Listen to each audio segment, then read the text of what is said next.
Bienvenue dans le son d'entreprendre. Je m'appelle Clément. Je suis très heureux de vous retrouver pour un nouvel épisode de ce podcast, toujours avec des indépendants, soutenu par UCM. Cette semaine, j'ai la chance d'accueillir Massimo Pira, un entrepreneur qui s'est peut-être invité à vos apéros cet été.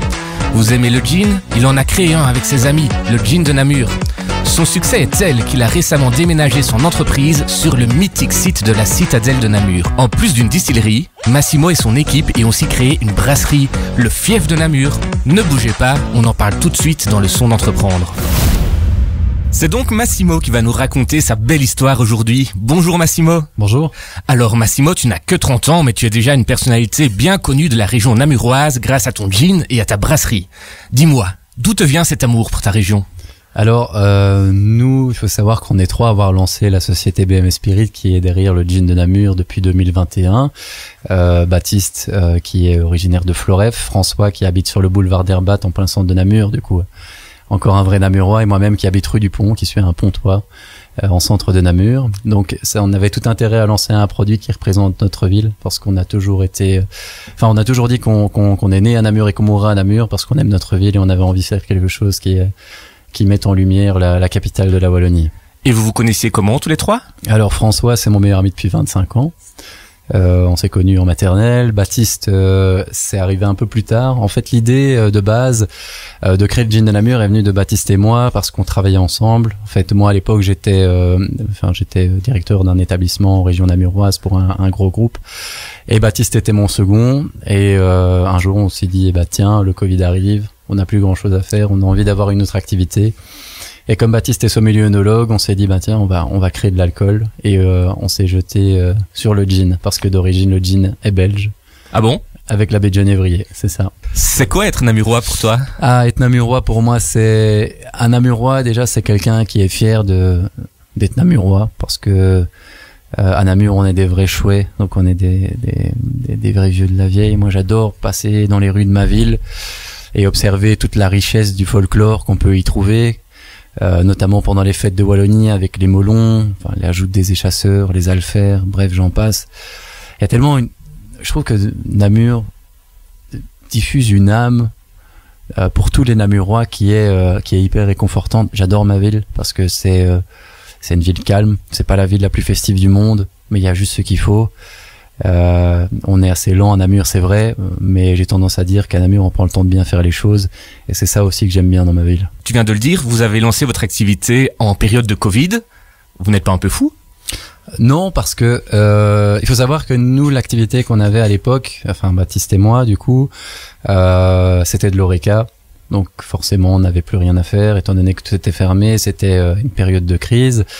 Mais développer un produit comme ça a été une chance parce que dans l'ère du Covid, les gens étaient beaucoup sur les réseaux sociaux, faisaient beaucoup d'apéros à la maison, etc.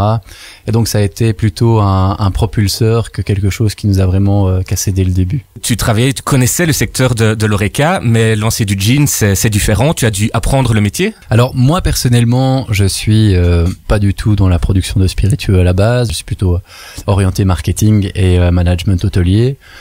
Par contre, Baptiste, lui, qui avait des connaissances là-dedans, a été à la base de l'élaboration de la première recette du gin de Namur. On a commencé à travailler dans un local de 20 mètres carrés qui était pas top. Mm-hmm. Et puis, il a fallu trouver des partenaires qui nous ont épaulés. C'est pour ça qu'on a été voir nos amis de la distillerie de Biercé dès le début, et notamment Christophe Mulatin, qui est un maître distillateur très connu en Belgique, pour lui demander des conseils. On a fait un partenariat avec eux pour pouvoir utiliser leur matériel pour commencer le gin de Namur. Pourquoi ? Parce qu'en fait, quand on a lancé le gin de Namur, on avait prévu qu'on vendrait 1000 bouteilles en 6 mois, on en a vendu 22 000. Ah oui, carrément. Et donc ça a connu une explosion incroyable dès le début. Et donc, comment t'expliques ce succès ? On explique ce succès maintenant. Je ne sais pas dire exactement pourquoi, mais je peux le pressentir quand même. C'est parce qu'on est 3 Namurois à avoir lancé le produit que on a utilisé dès le début des ingrédients qui étaient issus de la province de Namur, qu'on a voulu mettre en avant des artisans qui étaient locaux. Par exemple, on était parti avec des myrtilles qui venaient de la ferme du Pigny. On est passé ensuite sur des framboises qui venaient de la petite abbaye à Bonnef. Et si on parle plus de manière marketing, le fait d'appeler le gin de Namur a été vraiment un coup de cœur pour les Namurois parce qu'ils ont vraiment su se l'approprier et dire à Namur, on boit du gin à Namur et c'est très bien comme ça. Et quand t'as vu que vous aviez vendu 22 000 bouteilles, t'as ressenti quoi ? Dans un premier temps, ça a été un peu un stress parce qu'il a fallu les assumer, ces 22 000 bouteilles. Il faut savoir que quand on produit une boisson spiritueuse ou une boisson gazeuse ou etc., si on la met dans des bouteilles en verre, déjà pour avoir des bouteilles en verre, c'est des délais qui sont très très longs. Nous, combien de temps plus ou moins? Là, actuellement, ça prend 1 an pour avoir les bouteilles. Donc, il a fallu trouver des solutions. On avait un stock qui était issu d'une société belge. Maintenant, il faut savoir qu'il n'y a pas de verrerie en Belgique. Donc, c'est des bouteilles qui sont de base allemande, qui sont tombées en rupture de stock. Et heureusement, on a su trouver un stock en Italie pour pouvoir assumer les commandes. Et puis aussi, c'est beaucoup de boulot. Nous, on était toujours en indépendant complémentaire. Et donc il a fallu prendre une décision un jour, et la décision, ça a été de quitter notre job pour se mettre à 100% là-dedans. Et c'est quelque chose que tu regrettes aujourd'hui? Absolument pas, parce que depuis 2021, quand on a lancé la société, il s'en est passé plein des aventures. Dès lors, on a lancé le premier gin de Namur en avril 2021, qui a connu ce gros succès, qui est devenu partenaire officiel des Fêtes de Wallonie. Ensuite, on a lancé notre deuxième produit, le rhum de Namur, qui a lui aussi connu une grosse explosion. On a vendu 4000 bouteilles en 24 heures. C'était en collaboration avec la Maison des Desserts. Donc, encore une fois, ça a été un partenariat gagnant, et puis qui mettait en avant un autre producteur. On a eu ensuite, en 2022, en avril, notre partenariat avec la Société Royale Moncrabeau et les Molons. Donc, qui était un gin au melon namurois, le gin Libia Molon, en référence à Libia Bouquet. Tu peux expliquer c'est quoi les Molons pour les non-namurois? Alors les Molons, c'est la plus vieille société folklorique de la province de Namur, qui a 180 ans. Ce sont ceux qu'on voit sur les fêtes de Wallonie, qui chantent Libia Bouquet, qui est un hymne namurois connu et reconnu. Et ces gens-là, en fait, chantent pour récolter de l'argent, pour aider les plus démunis à Namur. Et c'est pour ça, justement, qu'on a lancé ce partenariat avec eux, avec le gin de Namur Libia Molon, parce qu'un tiers des revenus va directement à la Société Royale Moncrabeau pour venir en aide aux plus démunis par le biais de leur SBL. Et on avait lancé ça en avril 2022, et en novembre 2022, on avait réussi déjà à récolter un peu plus de 8 000 € pour la Société Royale Moncrabeau, pour venir en aide aux personnes qui sont dans le besoin à Namur. Tu nous as parlé de ton passage d'indépendant complémentaire à indépendant à titre principal. Comment est-ce que tu l'as vécu? Alors, au début, ça a été compliqué, parce que c'est sûr de quitter un job qui était plutôt bien positionné à l'époque pour une affaire qui était encore un peu bancale, et on savait pas trop où on allait. C'était compliqué.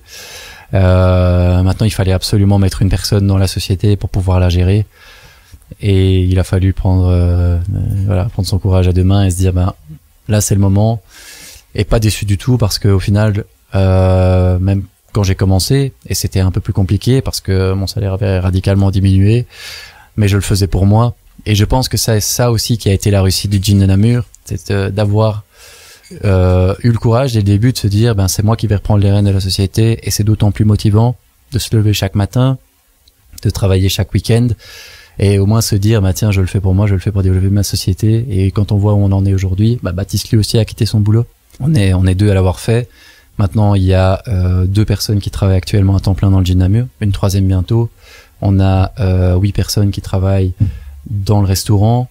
On va avoir encore des engagements pour une autre société après. Donc au final, c'est un des meilleurs choix qu'on aurait pu faire. Être indépendant, qu'est-ce que ça a changé dans ta vie? Ça a changé énormément de choses, surtout les rencontres. C'est les rencontres qui nous ont fait évoluer. Ça nous a permis de voir un peu le monde différemment, de rentrer dans différents groupes sociaux qu'on connaissait pas forcément au début. Ça nous a permis aussi de connaître encore plus Namur, d'avoir encore plus envie de faire quelque chose pour Namur. On l'entend quand on parle, c'est aussi une belle histoire d'amitié. Est-ce que le fait de vous être associé a changé quelque chose? C'est ça assez haut et ça assez bas, de s'associer avec ses potes. Et comment on gère ça? Bon, on crée une fois et après ça s'arrange. Non, blague à part, non, c'est sûr qu'on s'est déjà pris le bec plusieurs fois. Mais au final, on en revient toujours au même constat, c'est qu'on a lancé ça entre amis et que on a plutôt bien choisi nos associés, parce que ce qu'on a construit aujourd'hui, on l'a fait à 3, et l'un sans l'autre, on est tous complémentaires et on n'aurait pas su s'en sortir si moi j'avais pas été avec Baptiste ou avec François, ou François avec Baptiste et moi, ou Baptiste avec François et moi. Quand vous vous voyez hors du travail, vous arrivez à discuter d'autres choses, ou il y a toujours le sujet du gin qui revient? Ça devient dur là, honnêtement. Est-ce que vous pensez mettre des garde-fous en place ou? On commence maintenant, on essaye de mettre une petite barrière, même si on en revient toujours à ça. C'est pas autant pour mes associés et moi que c'est ennuyant, c'est surtout pour les gens qui nous entourent, parce que quand on est à 3 dans la même pièce, tout le monde sait que on va bouffer du gin de Namur, quoi. Et quel impact au final ça a eu sur votre amitié en tant que telle?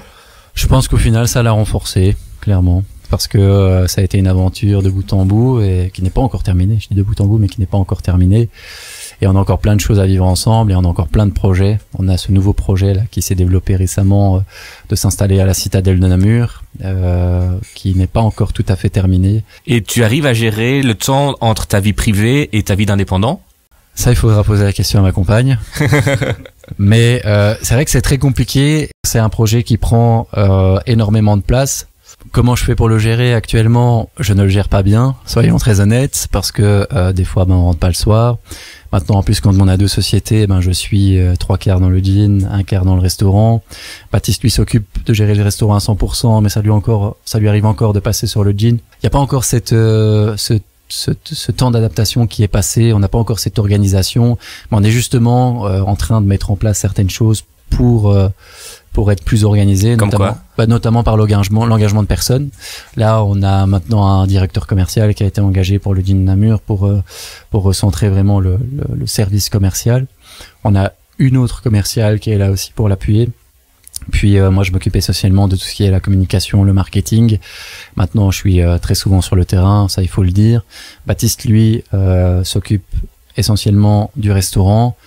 Il a un responsable aussi qui est là sur le terrain pour gérer quand il n'est pas là. Maintenant on est en plein lancement, donc il faut toujours être présent.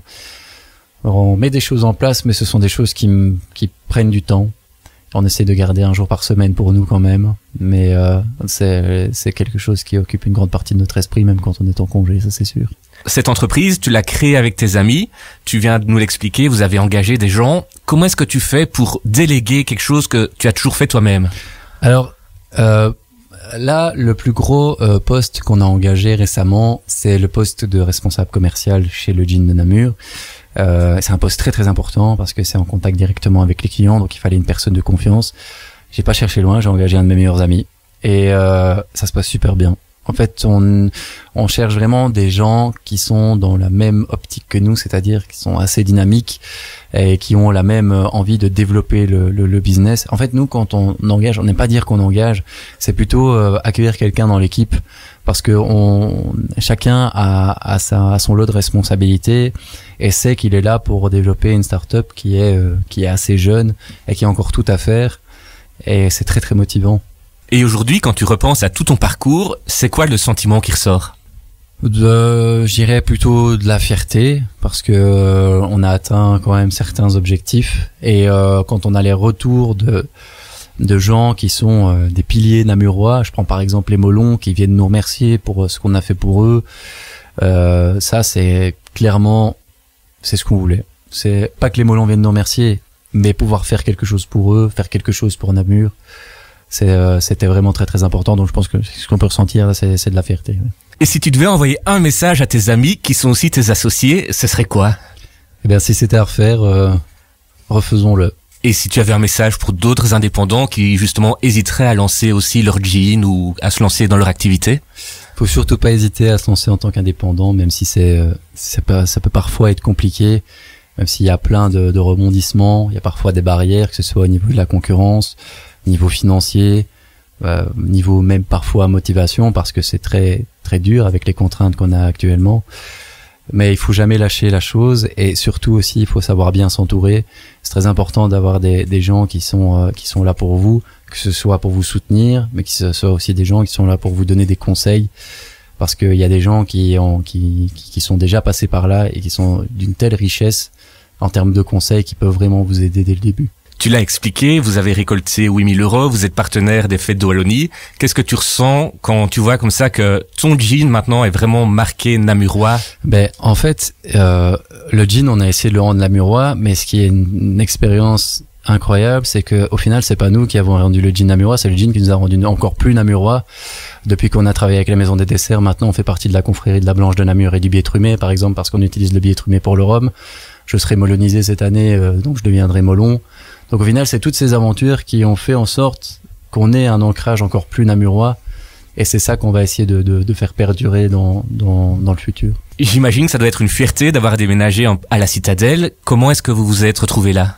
Alors il faut savoir que ça a été une très très grosse coïncidence parce que la Citadelle de Namur était déjà un client à nous par le biais de leur magasin Made in Namur qui se trouve au centre Terra Nova, donc au musée au centre du visiteur de la Citadelle de Namur.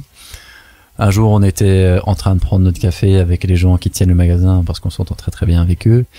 Et on a appris que le logis Comtal, qui est le bâtiment qu'on occupe actuellement, allait être mis sur un marché public. Donc notre sang n'a fait qu'un tour. On s'est renseigné pour savoir quand est-ce que ça allait être mis sur le marché public. On a remis un projet, le projet de créer notre distillerie, un restaurant, une brasserie namuroise qui met vraiment en avant les produits du terroir, et aussi de faire quelque chose en plus, de faire une ode à la ville de Namur, parce qu'on a voulu transformer ce bâtiment pour exposer des objets de confrérie, des objets du folklore. Comme lesquels? On expose les confréries dont on fait déjà partie, la confrérie de la Blanche de Namur et du Biétremé. On expose des costumes de Molon, on expose les alfers qui nous ont prêté le plus vieux drapeau, un des plus vieux drapeaux, une relique vraiment ancestrale de la ville de Namur. Les joutes nautiques dont on fait partie aussi, donc on expose une lance par exemple. Puis il y a tous les groupements comme Namur is a Joke, Namur en mai, le FIF, le musée Félicien Rops aussi qui a joué le jeu en nous prêtant des objets qui ont appartenu à Félicien Rops qui sont exposés chez nous. Et j'en passe, hein, ils ne m'en voudront pas. Mais ce qui a une particularité aussi, c'est que quand vous allez au fief de Namur, donc chez nous, vous avez des QR codes à côté de tous les objets que les gens peuvent scanner pour connaître vraiment l'histoire de l'objet. Donc en plus d'être un restaurant namurois, d'être notre distillerie, c'est aussi une sorte de mini-musée. Tu nous l'as dit, le bâtiment était soudainement à vendre. Ça a été quoi votre réaction? Alors directement, j'ai appelé Baptiste pour lui dire que le bâtiment allait être sur un marché public. Donc il faut savoir que c'est une concession de la ville. Donc c'est un bâtiment qui appartient à la ville de Namur, qui est régi par la Citadelle de Namur, et donc pour laquelle on peut remettre offre pour occuper les lieux pendant X temps. Ici en l'occurrence c'était un marché public pour 5 ans. Donc j'ai expliqué à Baptiste qui a pensé la même chose que moi.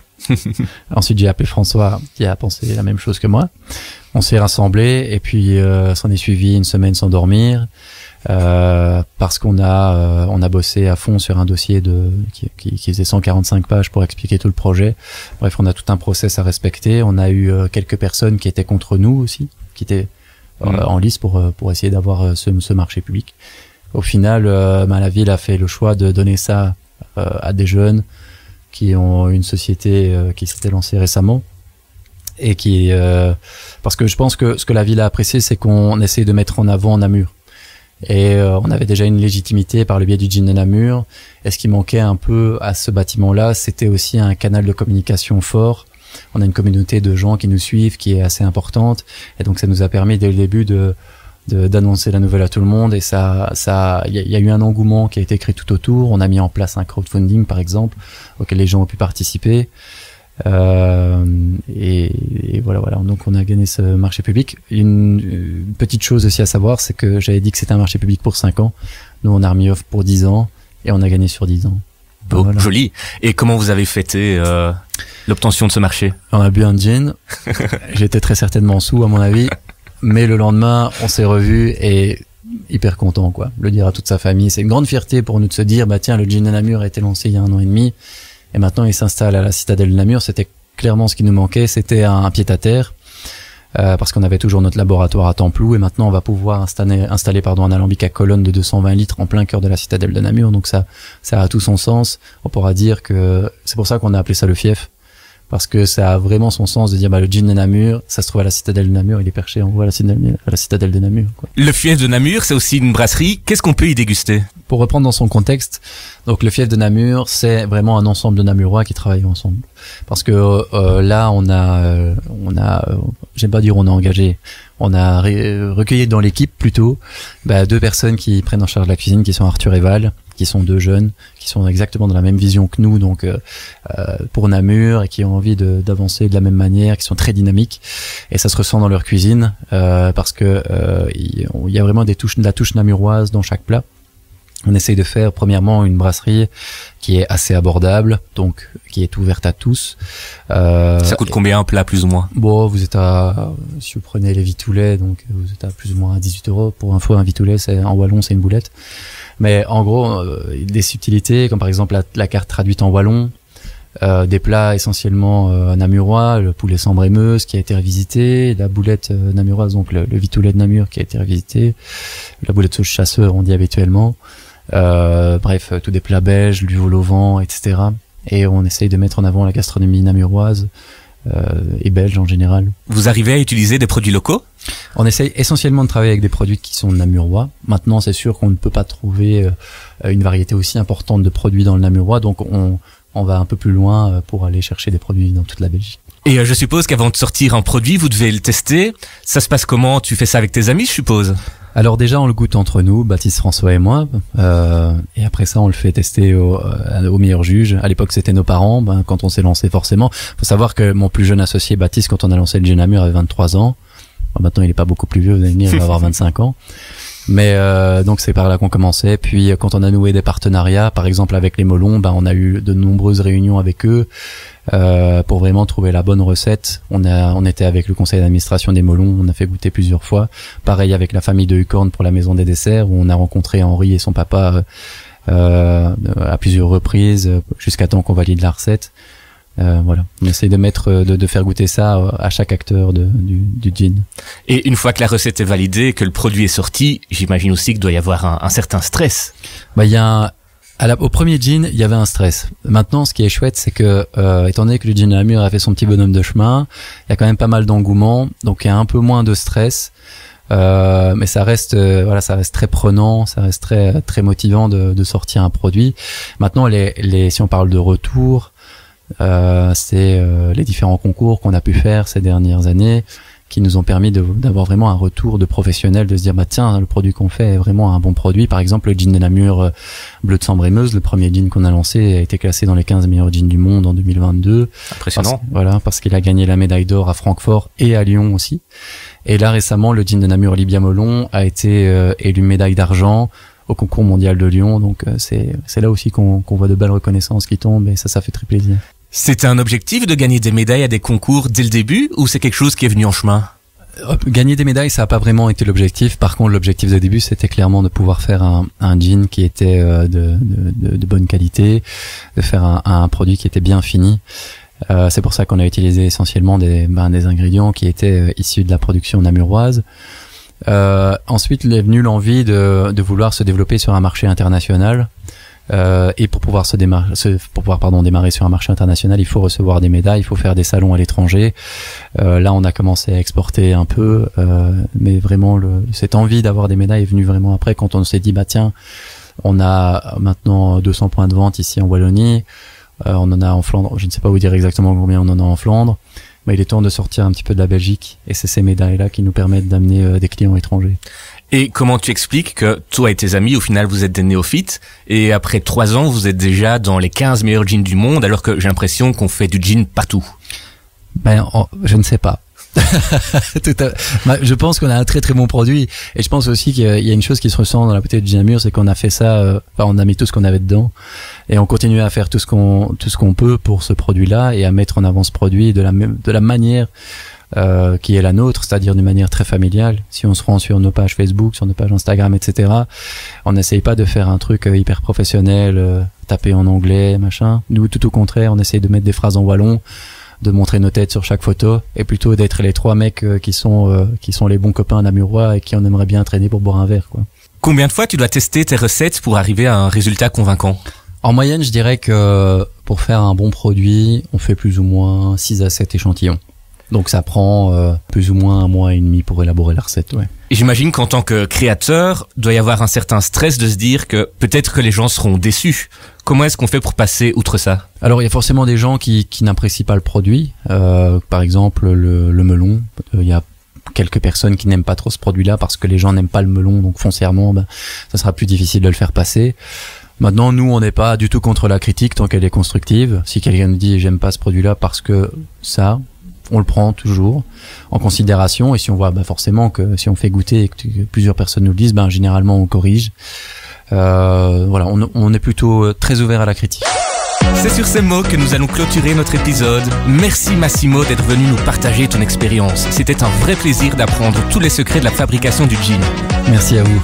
Nous, on se retrouve dans un mois pour un nouvel épisode du Son d'entreprendre avec Emna Chaouch, une conférencière de talent qui vous donnera tous les secrets de la prise de parole en public. D'ici là, n'hésitez pas à vous abonner à ce podcast sur votre plateforme préférée. À très vite.